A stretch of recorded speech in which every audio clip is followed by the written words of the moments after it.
अच्छा ठीक है, आप मेरी बॉस बात में बन जाइएगा। और मुझे शॉपिंग पे भी जाना है वैसे, और सादिया साहिबा ने कहा था कि वो मुझे पैसे देंगी इसके लिए, लेकिन देने का इरादा नहीं लगता उनका। यहीं रुको, मैं लेकर आती हूँ।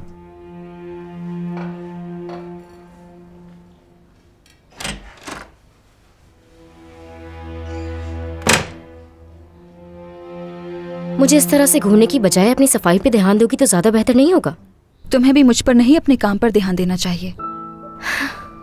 वाह वाह वाह, मरियम आंटी और दूसरों के सामने तो तुम बहुत मासूम बन के रहती हो, लेकिन मेरे सामने तो तुम्हारा मिजाज ही दूसरा है।